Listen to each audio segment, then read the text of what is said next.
Cash Flow Diary Podcast, episode 476.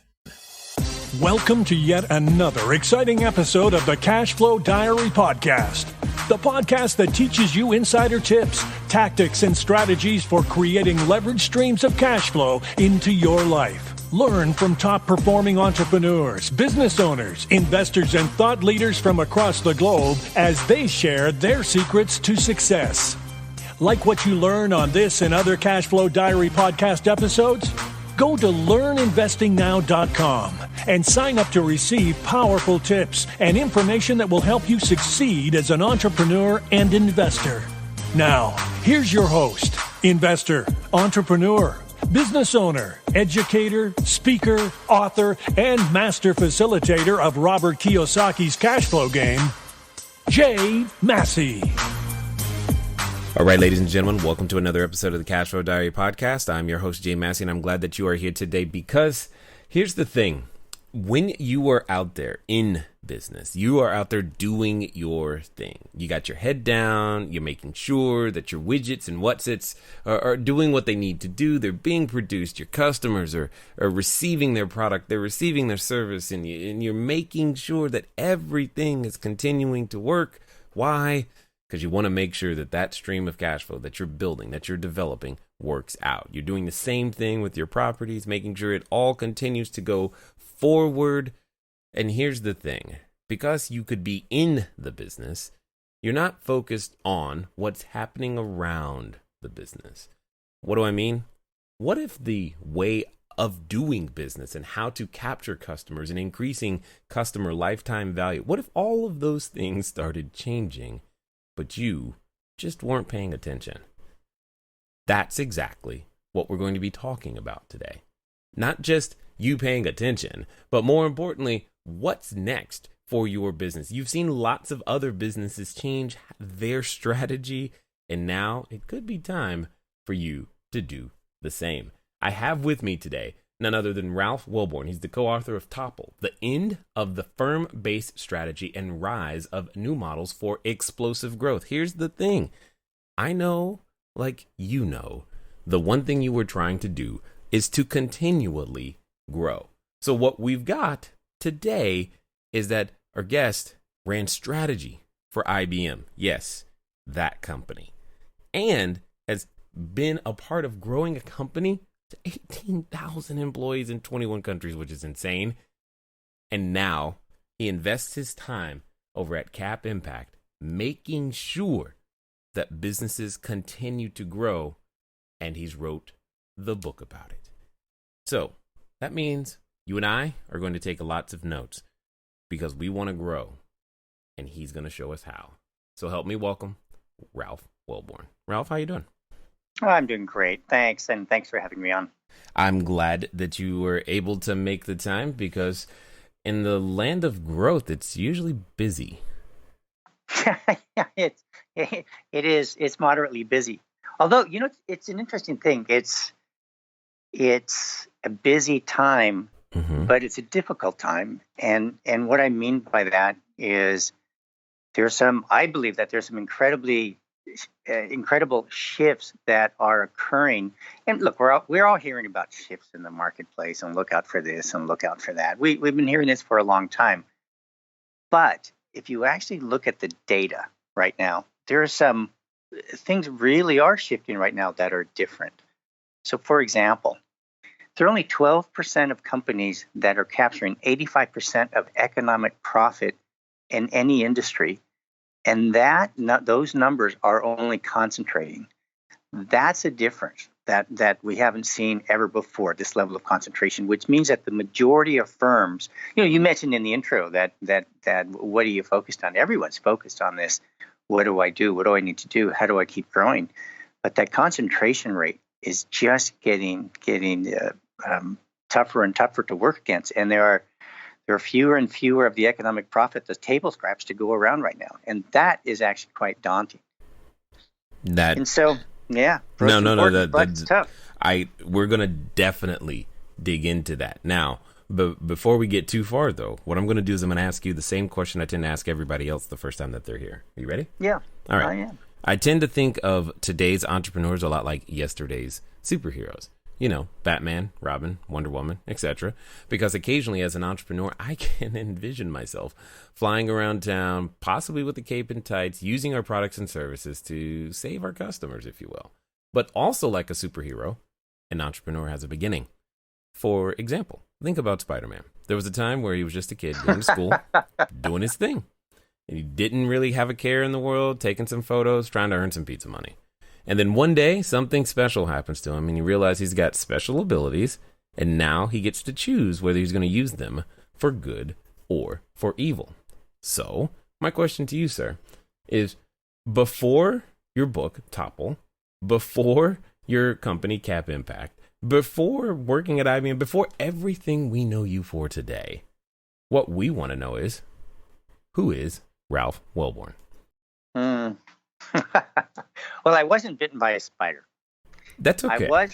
I was, however, working at a large consulting company, KPMG, and I ran global strategy for them as well. And I'll never forget.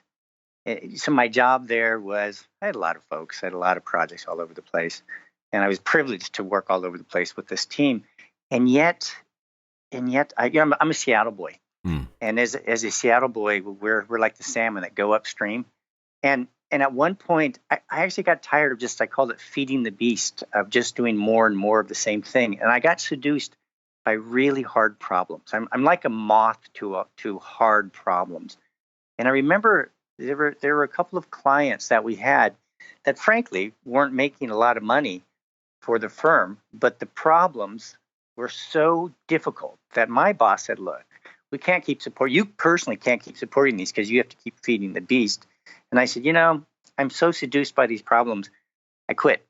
And I started my own firm just to work on these problems. And one of the problems dealt with the renewable energy space. One of them dealt with, I got pulled into dealing with cybercrime. And the reason I was pulled into those two, and there was a third one, but the reason I was pulled into these particular problems is they're hard. They're really, really hard problem. And there's a term of art called wicked problem. And so they're wicked problems. And a wicked problem is one that no one person or no one organization can deal with by themselves. So to make it really tangible, in the cyber attack, and we were being attacked by someone we didn't know, and there were a number of companies throughout the U.S., ones that we all know of. And the question was, how do you fight a network of bad guys with a network of good guys? And how do you get folks who come from this network of folks who are being attacked? How do you mobilize their behavior, get all of these guys from different industries to work together in a way to go tackle a common threat? How on earth do you do that? It's a hard problem. And the same issue with renewable energy, which is no one firm can tackle that. No one type of stakeholder can tackle that. It's an urgent issue. How do you mobilize the action of different stakeholders to go tackle that type of problem in a way that we can all make money from it, but also contributes to societal benefit? So that was sort of my origin story of how do we start looking at these problems in a fundamentally different way. And from then on, I've just never looked back. Okay, I just want to point something out so that everybody hears it. You talk about these insanely hard problems and you smile. Well, I think how many moths get burned by those flames. I'm just like, okay. I've been a little singed on my wings every now and then. Okay. I mean, I'm glad somebody is out there smiling about it. Can't say that I've ever met someone who's like, yeah, this is hard. It's great. But I'm glad that that's there. So take us on this journey. How did this love affair of difficult, or what you called wicked You're problems. saying, what the heck? Yes, help us. Say what? Yeah, there's more to this than meets the eye, because we got to understand that.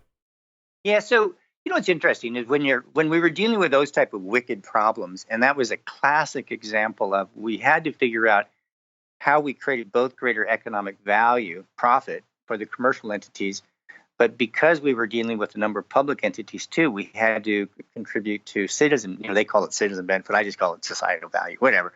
We had to create win-win-win situations for everybody engaged. And so it was just a different model. And I said, all right, it's a different model, it's unique. What are you going to do? And then I ended up going to IBM, and it was astounding experience for me. And what happens, again, I've been dealing in this world of these big old mega problems. And I was working in Kenya, and I ran into just this incredible problem and it turned out it was the same principles and the questions of how do you tackle a problem in a fundamentally different way. And it was what we did in the commercial space here in Kenya is exactly the same as what I then started looking around the world and seeing was common to other explosive growth models. The issue, I remember years ago, my wife and I bought a green Subaru. And prior to that, I had never thought of a Subaru, certainly never looked for a green car from one. But the minute we drove off the road, you see green Subarus all over the place. Have you ever had that experience? Oh, right? Yeah. Oh, yeah. Yeah, right. So things that were unseen before all of a sudden are everywhere. And so what happened is I worked with this entrepreneur in Kenya, and so here's the use case. The use case was I'm a father of a family on say it's a Tuesday, and I can't buy food for my family until Friday. What am I going to do? That was the problem we tackled. And running strategy for the Middle East and Africa, I was privileged enough to be able to work with two different type of companies. One was a bank, and one was this entrepreneur. And for the bank, we did it the typical way that many people address strategy and growth. And what we did is we said, all right, the problem is an issue of how do we get cheap loans, micro loans, down to this father.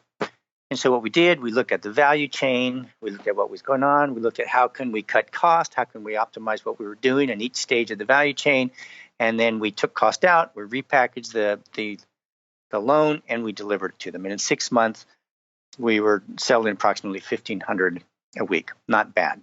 With Julian, we did something fundamentally different. And this was starting to be the shift from what I did before to insight into what was going on.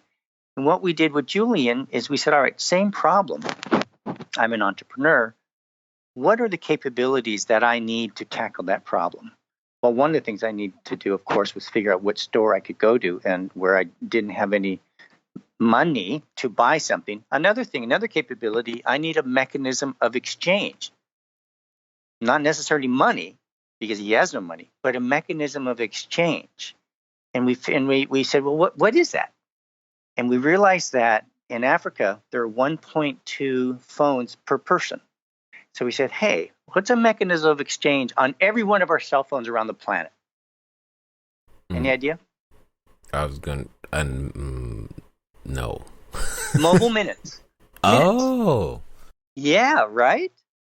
Minute. Think of Venmo. Yeah. Right? Venmo is a mechanism by which you can pass cash to your friends over time. So for us, it was mobile minutes. Now, Julian was not a telco, right? He wasn't a telecommunications company. So we had to go to the CEO of one of the large telecommunication firms, and we said, hey, we would love to have access to your mobile minutes in your pipes, basically. So why on earth? I mean, this goes back to the question of renewable energy and the cyber again. How do you mobilize the behavior of different stakeholders around a common problem? Change common problem for new sources of value. We're starting to make the shift towards the commercial world. CEO of this telco says, well, why would I do that? Well, it's interesting. Here's where it starts to get really interesting. Every telecommunication firm on the planet faces a problem. And the problem is known as the JAWS chart. And the JAWS chart simply means that they get most of their money through voice lines. They really want to get money through the data lines. Those lines are at they're separated from each other. That's known as the JAWS, right? The JAWS opening. And what you want to do is close that line. So basically, every telecommunication firm wants more data through the pipes, but they don't know how to get that. Julian was offering them a way to get that. So he says, all right, I'll give you access to this asset that I happen to have, and so on. So we walked around and said, what are the capabilities we need to solve this problem?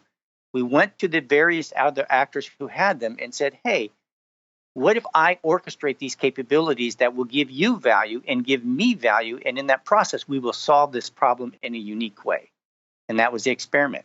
After 6 months, Julian was able to deliver 1,500 of these products a day as opposed to per week. And then over the next month, he just grew exponentially over everyone.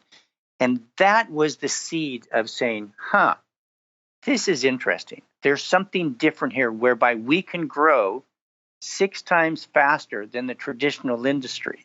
What's going on here? So it was like that driving the green Subaru off the lot, where we had a new lens. I had a new lens to start looking for, is there something common to these explosive growth companies? Forget about in Africa, but not only in Africa, but elsewhere around the world. So at that point, I started reaching out and engaging with entrepreneurs, small companies, large companies, startups, investors, whatever else, about what are some, is there this new business model? What is common to this business model? And what are the 4 lessons or some of the lessons that we can pragmatically learn from them to figure out what the heck is going on in this changed world? If you believe there really was one. Now, look, this was years ago. So over time, I just started to be very sensitive to this, started working with a number of these folks around the world. And for goodness sakes, there is this model that exists. And the book is sharing the models and what are the 4 pragmatic lessons. But that's sort of the origin story of what I've been playing with. So when it comes down to it, what would you say, like for those who are listening, what would be an example of a company that we would all know that has adopted this model that you're talking about? Hello there, entrepreneur. This is Jay Massey, and what I want to say to you is that the number one mistake that I have ever made in business, number one, has been waiting too long to do the books, waiting too long to get the bookkeepers, the accountants, the CPAs, the CFOs involved, and I don't want you to make that same mistake. That mistake cost me over 6 figures, and now for a significant discount, you have the ability to get your books together using FreshBooks. So what I want you to do is I want you to go over to gofreshbooks.com/cashflow diary. Again, that's gofreshbooks.com/cashflow diary. FreshBooks is the easy to use software designed to help you, the small business owner, the freelancer, get organized and save time on invoicing, getting paid faster, keeping those books in order so that it becomes a bonus for you to do your taxes as opposed to a burden. Go over to gofreshbooks.com/cashflow diary and get started today. And now let's get back to the rest of the story. Amazon, Alibaba, Tencent, Uber, Airbnb, and those are just the ones that we all know about. There are dozens, hundreds of other companies, much smaller ones, who are figuring out this rules of the game about how do you play fundamentally differently. So aside from talking theoretically for a second, let me get really pragmatic about one of the lessons, because it's a way that starts to draw people in to make this really, really pragmatic, is for all firms. I mean, look, all firms out there today are successful by definition because we're here. They solve a need. Good. However, I passionately believe that many, many, many businesses are optimized for a world that no longer exists. What worked before just ain't going to work tomorrow. And here's where it starts to get really interesting. For just about every firm, there are about 20% of capabilities. And by capabilities, I mean skill sets or technology assets that drive over 70% of the value that you deliver, that have made you successful to date. So logically, if the world changes, then the 20% of capabilities that made you successful today will not be the 20% that you need tomorrow. So the question becomes, what is that new 20% you're going to need to capture new sources of value tomorrow? Let me make it really, really pragmatic with an example. I was working with an insurance company. It's just written up in the book, but a little while ago. And we were having this conversation of the new 20%. I was with the executive team for a day. And they got it. And the purpose of the session was, what are the lessons of the new growth companies out there, and how can we use those to stress test how you're thinking about your growth and what you're doing? And we were playing with this idea of the new 20%. And this guy got it, and he pounded the table, and he said, I get it. He said, started walking around the room, and he said, I'm an insurance company. He said, insurance company is all about how we price risk. It's our book of risk. All of the about 20% of capabilities, the core capabilities that drive the majority of our value is protecting our book of risk, right? He said, what happens? This is one of those aha moments. He said, what happens in a world where the value we need to deliver is not about pricing risk, but it's about preventing accidents?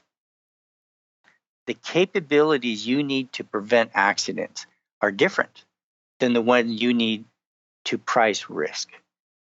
And that was one of those huge aha moments. I mean, what do you need to prevent accidents? You need telemetry data. Yes, you're going to need your actuarial data and risk, but you need another whole new set of capabilities: telemetry data, instant messaging, instant access about what's going on. You need a whole other set of capabilities that you never had before. To be relevant, that's what you've got to have. And so one of the lessons here is that we are increasingly competing in a world without sectors, right? And we know that. We've all been hearing about it. So remember a couple of years ago up in Detroit, I love this example, and I seldom use universals like all and every, but in this case, every CEO from the automobile industry stood up and said, we are no longer car and truck companies. I don't know if you remember this. I love this. But they said, we are all mobility companies. And initially, everyone just kind of giggled at that. They're funny articles that came out after that. You're a mobility company, not an automobile company. What are you talking about? Well, it actually was very insightful. Take a look at connected cars. Take a look at what the real value of the cars that are. The Tesla. People talk about the Tesla car as not as a car, but what is a iPhone on wheels. And right. And the insight of that was, hey, it's really about data, and it's really about how do we engage people easier and provide real-time insight and information to look at all these new devices inside our cars to make the driving experience easier. So here you had executives saying, hey, we have to get outside of our traditional boundaries. We're a mobility company, but we know we don't have all the capabilities we need in the automobile industry. There are capabilities in other industries we have to take advantage of. There's a new 20% we have to deal with, which is why the flurry of investment over the past couple of years has been in tech companies, data analytics companies, and so on for the automobile industries. And not just in terms of partnerships, I mean, different type of partnerships, but actually tying in shared revenue, shared risk models, really orchestrating the capabilities from different actors in service of delivering new type of value to customers. That is the essence of these new models that we're seeing. You know, when you're talking, it feels like, and again, I come from a real estate bias. In order to get a real estate transaction done, any real estate transaction done, I may call myself a buy and hold long-term landlord or investor, but in order to deliver that service, the number of people we have to interface with and the parties we have to get on the same page is insane. And it just sounds, I'm not trying to make it simple, but it sounds like to me what you're saying is that the same thing is happening for other industries now, where they can't just focus on their own little home. Correct. Now, here's where it starts to get interesting. Absolutely. And actually, just one of those things, it's all new things come. What is that? All new things come back, or whatever that nice phrase is. So 17th century Europe, the early banks were this. The early banks weren't simply transaction of money. They were transportation. They were real estate. They were financial. They were whatever else. And then we developed these over several hundred years, these nice SIC codes, industry-based codes. And so competition has always been, how do I look at my peer group? How am I doing relative to them? But what we're seeing, again, is that the topple rate at which companies are falling from their competitive position is accelerating dramatically. And so the folks that were on that 80% of the companies that were on the Fortune 500 20 years ago are gone. They're not on there anymore. And that rate is accelerating, and again, we talked earlier about the concentration of economic profit getting bigger and bigger. And if you look at characteristics of them, they are of those companies that have this blended, they orchestrate these capabilities like you in the real estate do. Here's where it starts to get slightly different, perhaps, is, look, we've always had partnerships with other firms. But think about Uber, and I'll tie it back together in a minute, but think about Uber, for example. Uber doesn't own any of its assets, right? Its core value is the orchestration of assets, banking, access to your banking accounts, taxis, helicopters, whatever else it happens to be, right? Spaceships soon, space war soon, right? Rocket ship coming to you. I can't wait to order my helicopter, I promise. Okay, I'll go with drones right now, but right. So they orchestrate these assets and service of, and what their 20%. Their value they add is a software that actually does that orchestration. Now, fine, posit that, because that's an example of the model, and like you say, the real estate model. So for these ecosystems, right? That's what I call these ecosystem-centric models. Yucky term, but there you have it. It's not simply an issue of yes, I have to orchestrate relationships with a bunch of other folks, but there is data that gets spun off as a result of that exists as a result of that, or new services that can be delivered as a result of that. And it's the monetization of those extra services or data that starts to give even more value to the other partners. So the fact that every partner that you work with gets what they want by I don't know real estate, but I'd certainly know other of these areas, by giving you services, if there's an additional revenue stream that can be created, that's incredible. So let me give an example. CPG company, consumer product company, a brand that we all know, and many of us wear, certainly our kids wear.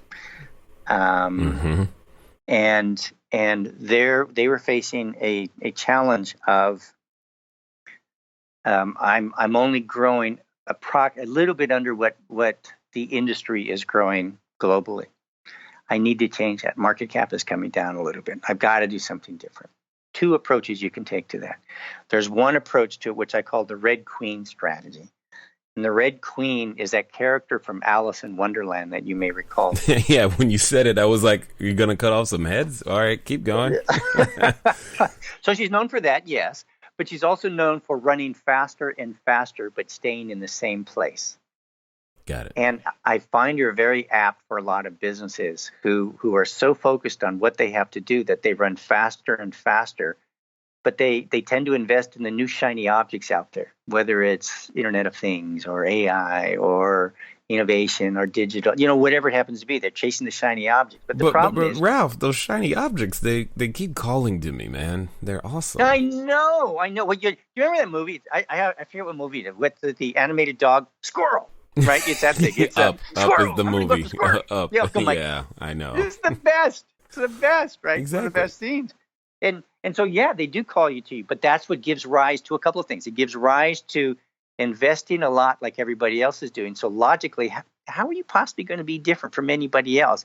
It also is what is contributing to this increasing concentration wealth by the few. It's also, which is why these new business models are coming in place to actually kind of break out of the Red Queen approach. So let me go back. So the Red Queen strategy for this particular firm is, logically enough, go invest in Brazil, go invest in China and Saudi Arabia where the appropriate demographics are. Completely makes sense. And we're all going to be looking for the next market to go into with the existing, this is the key, the existing and products and services we have. That's a Red Queen strategy because everyone's going to be going after that. And we know that trying to out-execute everybody, as we all remember our 8th grade history, is not a sustainable model to keep growing, because what happens to heroes in Greek history, remember? Well, they die a lot. They die, right? So it's just not a good model. So the question was, all right, let's redefine the question differently, the challenge differently. It's not an issue of how do we grow more with our existing set of products and services. But what is the problem that we're trying to solve from a customer's point of view? Because customers, frankly, don't care about our products. They care about what the products allow them to do. And so if we get insight in terms of what it is that customers, what are the friction points where they spend their time and money, and then we figure out how our products and services fit into that, is there value? Let me take it back to this apparel company. So we started talking to a number of their customers, a number of whom were musicians. I'll just pick on this group. And, there are approximately 800 million amateur musicians in the world. And we talked to all of them. Took a while. I'm kidding. But we talked to a number of them. And we said a number of these amateur musicians had a problem. There was a friction. And we always know that explosive growth comes from tackling friction, right? So as business guys, we're always looking for, how do we eliminate friction? So we were talking to these musicians about, hey, what are the challenges that you've got? What would you like to have as a musician? Note, this has nothing to do with the core products that this company was delivering. These happen to be a number of their core customers or customers they wanted to have. And I'll never forget this one guy in San Diego who said, I'm a trumpet player. I'm a jazz trumpet player, and I would love to learn more about Ghanaian drumming. And I can go on the website and I can do it, but I would really love to be able to play with the Ghanaian drummer. I'd love to be able to find one. I'd love to be able to play with one. That's hard to do at that point in time. And we kept hearing this issue about, I would love to learn more about. I would love to find I would love to engage with. We kept hearing those things over and over again. And not only with across the board in for the music segment. And so we said, there's a real friction point here around finda. We called it finda, matcha, engager. And so you know what we did? Instead, that's what we kept hearing over, and those are the friction points. And so we created a digital sound studio. And the digital sound studio allowed musicians to simply engage. So think of it. I as a company have a set of hard products that I sell. I built on top of that a set of services that allowed people to find musicians, to engage with them, to play with them digitally. And that solved that friction of finda, matcha, engager. What has been the result of that? The result of that is that this company now, after 2.5 years, is driving 3x industry growth, net new revenue stream, because the revenue stream that this spits off is not only greater pull through for their core products, but also the type of insight they have in terms of what their consumers, where and how they're spending their time, is massive, and they're monetizing that data stream as well, which then is giving suggestions about what other type of new products and services could they deliver.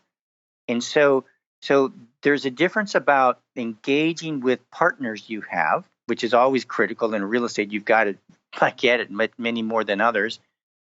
The question with this model is what other capabilities can you orchestrate around with folks in other industries, number one, and number two, of course, they're going to have to get the economic benefits they want. But in addition, are there new revenue streams that can be created and shared among all of you? And that's an example of this apparel company that I mentioned. And that's an example of these new type of models we're seeing. Whether you're Uber, whether you're Hotels.com, whether you're Amazon or whatever. Well, and as you're talking, I'm thinking about, again, selfishly, but for everyone's example, I'm thinking about my own business. As I continue to run our portfolio of short-term rentals, we've started to morph, because when our customers come, they give us obviously a significant amount of data, where they're going, restaurants they're going to, why they're in town, all of these things, to the point to where I feel like I could actually start, if I wanted to become a real estate broker and like just start selling homes, I could probably do that, because we have enough people who leverage our core product to, as they're transitioning to their permanent residence, and then, or they're in between residences, or we have enough people who are coming for medical reasons to be able to assist doctors. Well, I don't know. I think that's what you're saying, though. It's 100% what I'm saying. 100%. The question is 100%. The question is, where are the friction? Again, customers don't care about your products. I mean, of course they do, right? I'm just doing this to make a point. They care about what it enables them to do. So the question becomes, what are the points of friction that people have in terms of where they spend their time, their money, their resources? And then you look at the value chain associated with those areas, like with music. Now, look, this company couldn't tackle all of the value chain in music. That would be silly, absolutely silly. Right. So what? Right? It'd be silly. And so what we looked at we looked at the value chain of music and maker movement and entertainment, and we said, look, there are a couple of areas of points of friction for our customer: find-a, match-a, engage-a. That was the same whether it was music, whether it was entertainment, whether it was food and lodging. And we said, there's something common there. Let's go build a service around that and then redesign our products and extend our products and services and create new ones that drives more of what we currently have and pushes us to make us essential into really how our customers are living their lives. And so it's exactly what you're saying. So if you picked off the problem of, you mentioned healthcare or eating out, for example, and you would go leverage the data streams from a TripAdvisor or whatever. I'm not sure. Or you could play with this easily. That would say, what are those friction points out there that I can build as a layer or a new set of services to support that problem that will pull through more I currently have. We are all, as consumers, we ain't got enough time to do anything, right? We don't have time. So the question of anything that can reduce those points of friction. Now, the beauty of this, and this is the difference between the existing strategy approach and this new strategy approach. I call it plant a flag on a problem. The Red Queen strategic approach is, how do I sell more of what I currently have based on the capability set that I've got today and has made me successful up to today? Get me 5%, 8% more of what I do today. Great. Keep doing that. You're running the Red Queen race. If you turn it around and say, where's value being created and destroyed in the areas in the environment in which my customers are engaged? I call it the ecosystem in which my customers are engaged. Figure that out. Like the find-a, engage-a, match-a. And then figure out, all right, this is where I'm going to plant my flag. I'm going to solve this problem for the consumer. And then, and only then, do you say, now, what products and services do I have to support that? Oh, I don't have everything I need. I need these capabilities from telco, from pharma, from wherever, right? I was using the example of the Kenya thing, the example of Uber, the example of Amazon, on and on and on and on. So you start with, where do I plant my flag around? What problem am I going to solve? Then and only then, what products and services do I have? What additional capabilities do I need? Can I build those capabilities? Do I partner with them? What do I do about those? That is different. It is different. Yeah. And then it gets to really interesting questions about how do you do that? But that's a different approach. Got it. Now, and it's funny how these lessons from, we'll say, larger organizations can actually still apply to a smaller one. And 100%. And I actually think with the smaller ones, that's another really interesting thing that I'm seeing. And I get asked this a lot. I work with a lot of small companies, and I love it. Because the agility and the ability to say, hey, I can actually become essential to these larger ecosystems of friction or opportunity. It's crazy. I was working with a very, very, very large airline, and they were doing this exercise of what's our new 20%. And previously, these guys have been written up a lot in terms of they're incredible about how they manage their thousands and thousands of suppliers. It's the orchestration of their logistics, which is what delivers tremendous value. But when you actually looked at what's going on, you see that what really drives the value of them is their ability, of course, to get the plane up and the plane down, right? Kind of important. And then when you say, well, all right, well, what gets a plane up? What gets a plane down? And you find out that, well, interestingly, there's a lot of software involved in getting a plane up and a plane down. And then you look at the number of lines of code and the type of functionality involved. And then you find out that there's actually a very small piece of code that deals with what's known as APIs, basically the software that makes other software play nice. So you can get a plane up and a plane down. Well, it just so happened that this small piece of code was written by one of their partners, not theirs, which means that the tremendous value of this firm getting a plane up and a plane down was by this tiny little firm that only wrote a couple lines of code, a little more than a couple, but small amount. That's interesting, which means that whole friggin' multi-billion-dollar industry rested on a small company that decided to tackle a very specific, very hard problem. Isn't that interesting? That is, yeah. I love that. That is indeed. So that's why. And thing. That's Go ahead. why. I'm sorry. Yeah. No. That's why I get so excited by this stuff, right? Working with small companies. So for me, again, Red Queen strategies are based on what we talked about. But the traditional approach on Red Queen strategies is, how do I sell more of what I've currently got? If you believe that we lived in a changed competitive environment, then it logically follows that a changed competitive environment requires a new strategic question. And that's the whole starting point. And the new question is, where is value being created and destroyed in the ecosystem in which I and my customers are engaged? And what the heck are we going to do about it? Indeed. And from there, everything follows. And so the opportunities for small firms are enormous. The opportunities for place your money differently in firms that understand this, enormous. Indeed. Now, for those that have listened this far and are enjoying the topic, want to find out more, what's going to be the best way for them to track you down online, or maybe even grab a copy of your book? Yeah, so the book is on Amazon. It's at a lot of Barnes and Nobles, but Amazon is very easy. You can get me through www.topplebook.com. My email is in there, and I'd love to talk to people about this stuff. Good. Now, with that being said, as we wind down here, I've got a final question for you, because I'm kind of interested to hear what you have to say. Let's pretend that someone listening is, standing on what I like to call the precipice of decision, and they've decided that, I'm going to tackle a big problem. I'm going to be in business. I'm going to make my business better. I'm going to do some of this stuff. I'm going to implement and make things happen. And maybe they're even standing in front of what I like to call the superhero outfit store. They are ready to pick their cape and tights and go do this thing.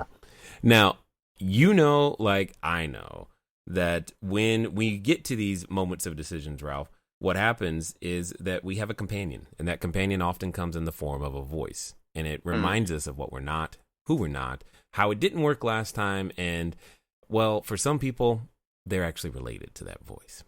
So my question to you is as follows. Let's pretend that this time it's going to be different. In the next 24 to 48 hours, they're actually going to follow through and do what you say. What would you suggest that they do?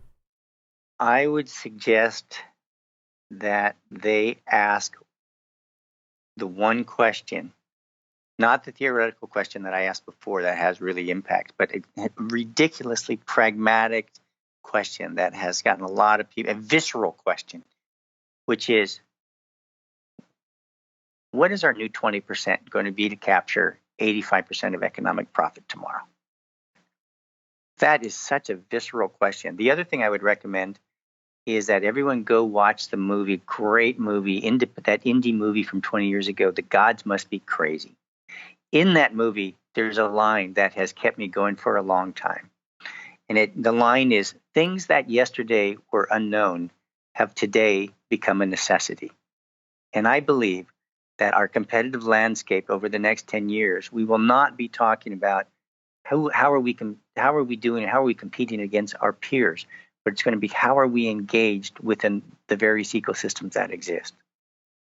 Wow. I like both of those things right there. So, and let me be the first to say that we appreciate the work that you're doing, and you're bringing this and making it accessible to so many people on a level who would never honestly have access to it. And I definitely appreciate you taking the time to share your knowledge, your wisdom, as well as your insight here with us today at the Cashflow Diary. Oh, thanks. It was fun. I love the laughter. All right, ladies and gentlemen, you know what time it is. It's time for you to move at the speed of instruction. What does that mean? That means get over to ToppleBook.com. Why? Because you know you know that you just learned a lot. In fact, you probably begun to see opportunity for your business, your industry, and, well, the best way to do it is to go grab the book, topplebook.com. But more importantly than that, do something. Ask yourself those questions, because your new 20%, well, it's waiting for you. Ladies and gentlemen, it's been fun talking to you today. I look forward to talking to you soon. Until next time.